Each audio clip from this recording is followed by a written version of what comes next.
The Chicago Bears have plenty of exciting talent on their roster, but will they be fantasy relevant in 2025? Ed and I are here to give you definitive, guaranteed, solid gold lock picks that we can have for our fantasy lineups this year, aren't we, Ed? Starting with a player who didn't have the season we'd hoped for, but also didn't have a bad season last year, and that is quarterback, Mr. Caleb Williams.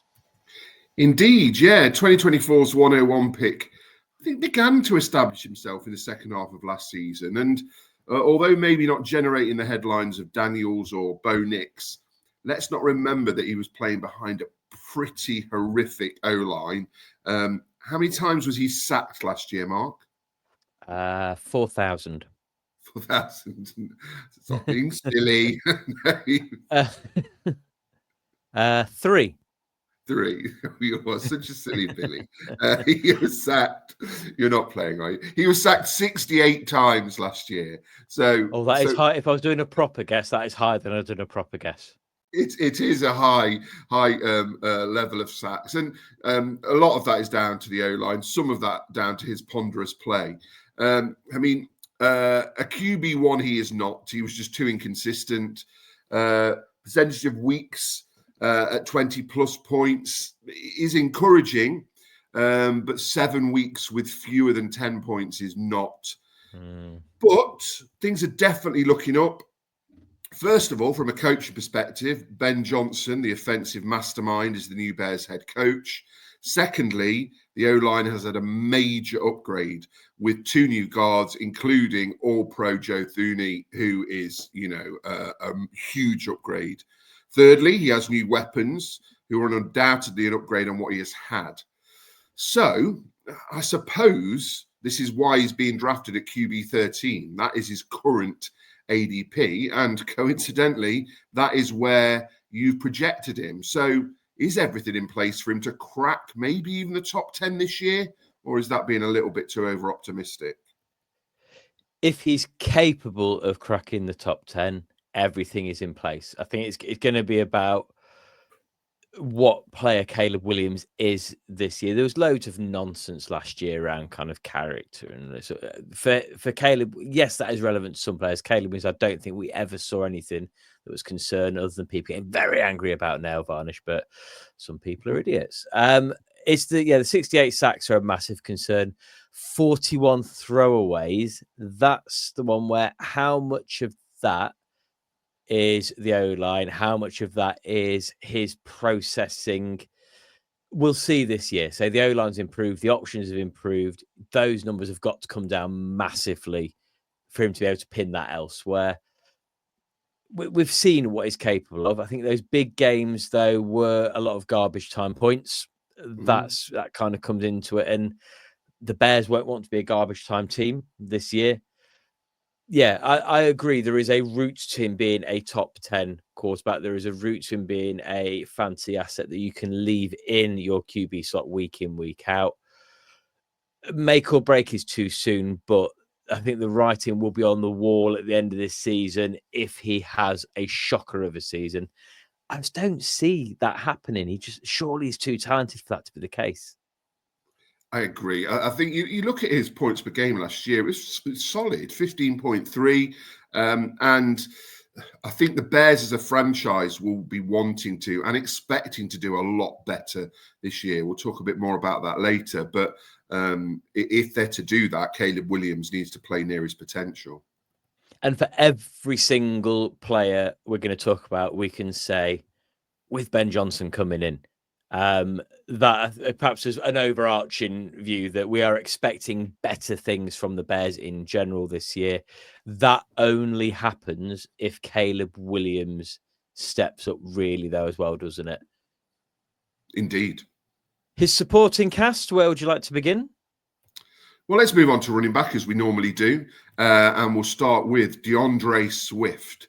So he's still only 26 as he enters his 6th season in the NFL. And from a fantasy perspective, he has been a fantasy robot. He has been RB 18, 15, 21, 20, and 19, scoring between 190 and 215 fantasy points. So almost metronomically reliable over the years as D'Andre Swift. I'm not sure whether this is a good thing or not. Has he underachieved? Remember that he was the 35th overall pick.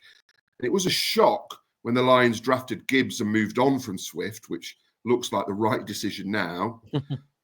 But it looks like the Bears are sticking with him, and he's going to start the season as RB1, and there's not huge competition behind him. He'll certainly do you a job, and I think that if he's falling to you in round 7, which is where you're getting him at the moment, then it's pretty good value, to be honest. I expect him, yet again, to be knocking on the door of the top 20 running backs. So he's going at RB28, and I think that's probably underselling him a little bit, as your projection suggests. So yeah, we'll do you a solid job as an RB2 or a flex player, I would say. What's really interesting is you talk about how metronomic he's been. He's only 4 running backs have finished inside the top 24 for fantasy in the last 5 years, year after year after year. He's one of them. I think my biggest concern here, we've mentioned Ben Johnson. We spoke about the Lions moving on from Swift. Ben Johnson wanted to move on from D'Andre Swift. So he didn't see anything that he was completely enamored with. That will probably be a bigger problem for Swift at the end of this year, you'd expect. Once again, there is a route to be successful. His career high 305 carries last year, and still only ended up in the top 24 9 times is a little bit of a concern. But where you're drafting him, I don't see you losing value. Like I say, I've got him as RB23. He's going RB29. He's going to return that value, I think. That seems fair. And we're always wanting to talk about the players that are going to turn out big numbers week after week after week after week. That is not how your fantasy roster works. You need your RB2, you need your flex players, and I think you could do a lot worse than D'Andre Swift, either as your flex running back, depending on how heavily you draft running backs, or as your RB2 in your roster. Who's backing him up, though? Yeah, so as I mentioned, he's not got much behind him. I think you look, of course, at Roschon Johnson as his main backup. I mean, it really remains to be seen what sort of role Johnson's going to have in the Bears offense. He's been very much part of the supporting cast in his 2 years in the NFL. Across those 2 years, he's only had 7 weeks where he's got into double digits for fantasy points. I think he's probably going to be used as a bit of a goal line wrecking ball. So there might be the odd decent week, but it remains to be seen beyond that. I don't think there's much value in Johnson. I mean, you've labelled him as a potential sleeper.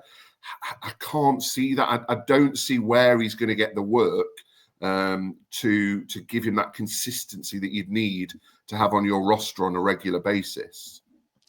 I think for me, that sleeper value comes in based on the fact that he's currently going as late as he is. And I think you'll get significant. He's currently going in the region of bench players. I think he could be a useful flex play for you. So I'm not talking sleepers and he's going to have a massive breakout year. He's going to be phenomenal. He's going to win you leagues and win you your weeks, week in, week out. It's that battering ram thing that is interesting. So he had averaged 2.7 yards per attempt, but he was being used as that red zone kind of wrecking ball. He got 6 rushing touchdowns inside the 5. That's where he's a potential sleeper for me, because if he sees an uptick in that work, and if the Bears end up in the red zone more often this year, as we would like to hope they would do, that's where I think he could return you value. And I've got him as a weekly flex option. I think there's a world where, especially if you've got 2 flex spots, he could be a regular weekly flex play for you, potentially. Like I said, we're talking about routes and probability here. He's a potential sleeper, and he's someone that late running backs, players going in his area, I feel he's got a more probable route to some weekly value than other options in that region. Fair enough. I think you made a fairly good case for Johnson. I'll agree to disagree, but it remains to be seen what happens with him. Before we move on to wide receiver, and Ed and I agree a little more, hopefully, Please do take a moment to subscribe, to like, to give us a share as well. And whilst you're on the channel, after you've listened to our rundown of the Bears, go and check out one of our 31 other deep dives as we profile all 32 NFL teams this offseason for your redraft drafts. And then stick with us through the season where we have some what can only be described as tremendous in-season content coming your way too. Ed, we move on to wide receiver, and it seems that there were wide receiver options galore for our fantasy drafts last year, and then wide receiver returns not so much during the actual season. Who would you like to start with? Well, let's start with who I think will be the wide receiver one in Chicago, and that's DJ Moore. He had that breakthrough year in 2023, but 2024 was very much a year of regression for DJ Moore as he and the Bears struggled. He came off the back of that career high in 23, and up until week 10 last year, he was staring down the barrel of an absolute stinker of a year.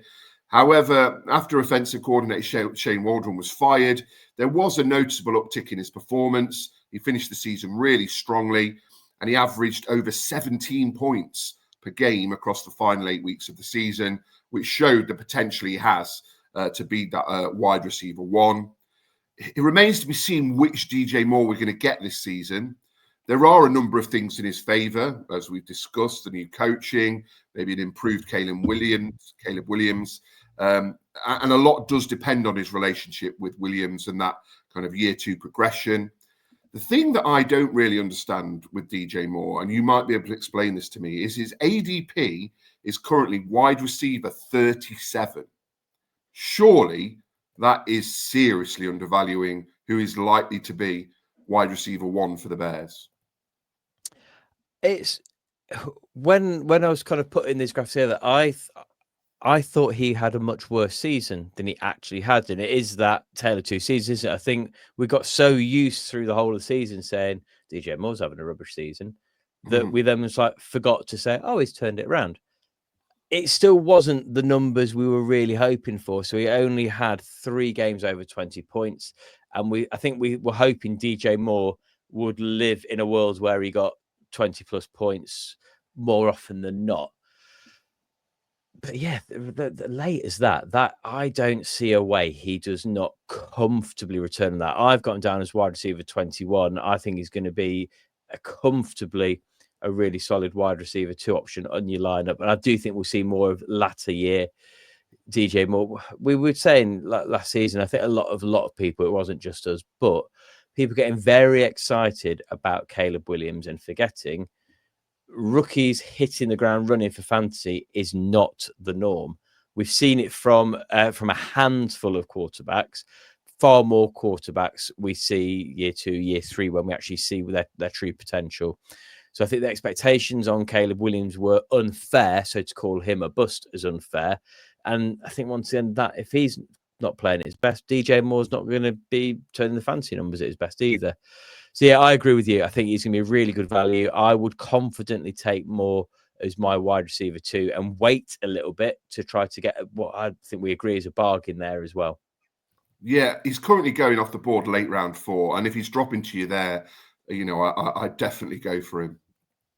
If DJ Moore does not have that, I would like to think it would be because the player we're about to talk about next really does come through and shows us what we saw glimpses of last year. And as we know, we love a year 2 wide receiver. Rome Odunze ticks that box for us, doesn't he? Yeah, Rome Odunze. I mean, it wasn't the rookie season that he or the Bears needed or probably expected. There was a lot of excitement surrounding Odunze last year. And he finished up as wide receiver 49, which is definitely not what he had in mind. He managed 101 targets, which isn't overly disappointing. But then there were 12 games of 42 or fewer receiving yards. And he had 11 games of single-digit fantasy points. So I think he ended up getting dropped by a lot of fantasy managers in the second half of the season. But as you pointed out, he's a sophomore receiver who we love under an offensively minded head coach. Keenan Allen's gone now, let's not forget. So Odunze, is more than capable of being wide receiver 2 behind DJ Moore. Is he capable of challenging Moore? That remains to be seen. The problem I have, and why I won't get much of Odunze, is that I think most of the fantasy community expect a breakout year for him, hence his ADP, which is wide receiver 33. So he's going ahead of DJ Moore, which I don't agree with. I mean, it depends where you are on Odunze. Maybe I'm not quite as high as some people feel he's going to be going. He's going kind of similar to DJ Moore, which I'm not sure I completely agree with. I think the range of outcomes are too wide for me, for Odunze, and we're about to talk about some other passing options that I would prefer to go for at their value than Odunze as well. So, yeah, there are too many unknowns, and I don't think he's going to be on the board at the point I am comfortable to take him where that's all factored in. I think you're right. He's being drafted as if none of those concerns exist, and the only concern is he's splitting targets with DJ Moore. So yeah, I'd want to see more from him because he looks a super talented player, and I'd love to kind of see some of those plays where he's capable of. Fancy though, at the minute and at cost, I'm out. And he does have competition from another rookie this year. So move on to look at Luther Burden, 39th overall pick. So significant draft capital again from the Bears on a receiver. And he'll definitely be competing for the wide receiver 3 role. He's someone who we spoke about pre-draft, put up some huge figures in college for Missouri. Look for yards after the catch with Burden. He's really densely built and he's hard to put down. And yeah, an exciting talent. But I agree, a potential bench stash, somebody who might make a breakout, but I don't think he's going to have a hugely productive rookie season. I also think that we've got 2 targets ahead of him and potentially a third that there's just that higher route probably. I just don't think he will see enough targets to be fantasy relevant.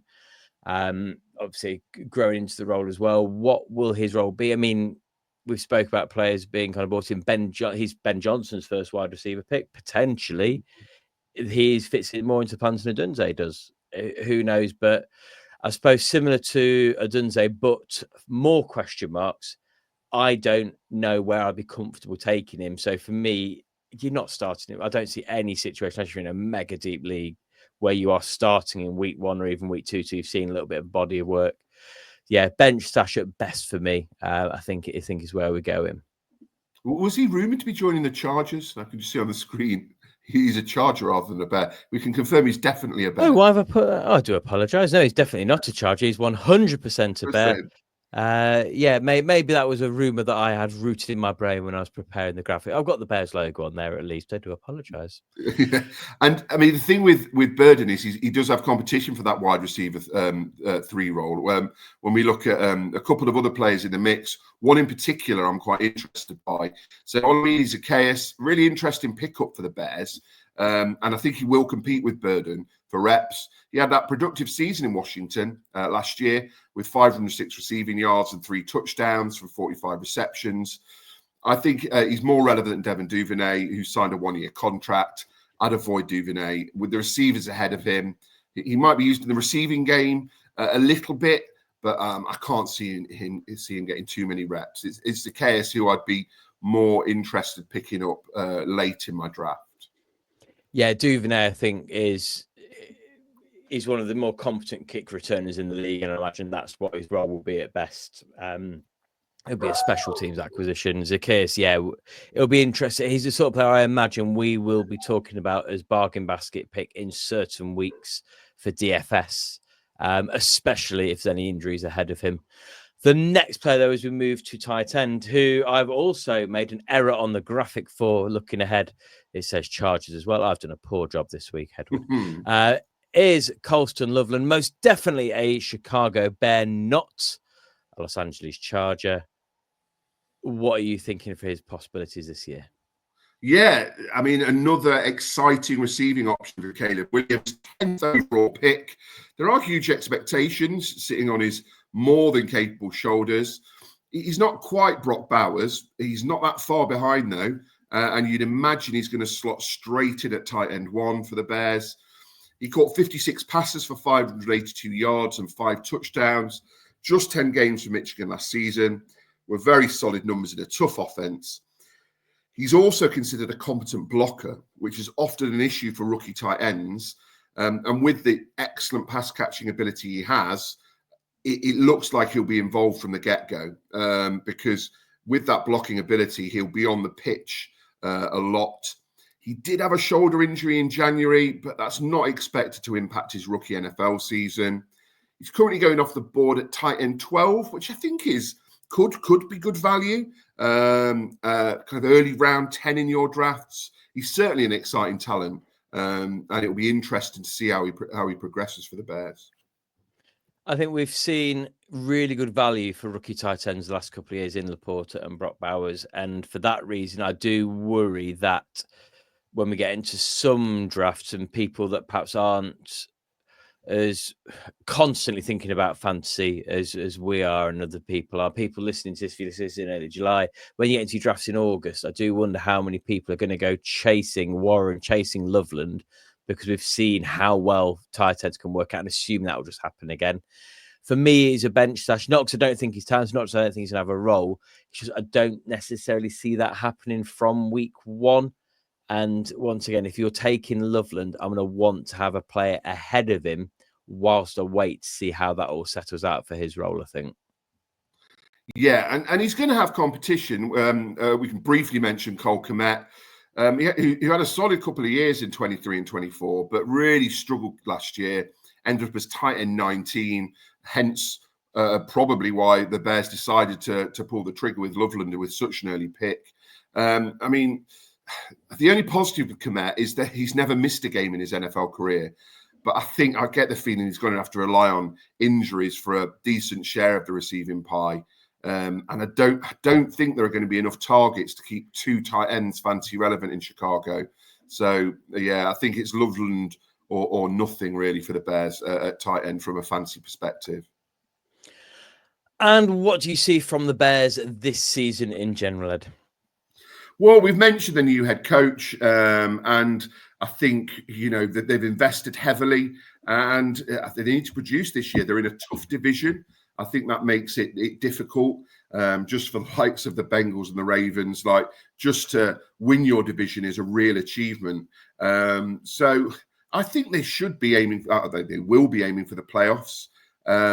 Whether they get there or not depends, as we said, on Caleb Williams. And he needs to have that great sophomore season and make the most of the weapons that he has. So I think they might sneak the playoffs, but it remains to be seen. Well, that concludes us talking about the Chicago Bears, definitely not the LA Chargers. That was an entirely different show.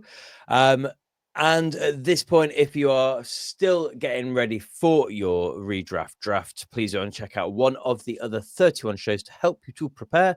Go and pick your favorite team, have a look, or the team you have most question marks around from a fantasy point of view in 2025. But that is all from me. It is all from Ed. And as always, it's time for Malcolm to take us home. You have been listening to Pestle and Ed of TH Fantasy Football. For more content, follow TH_fantasy_NFL on Instagram and Twitter.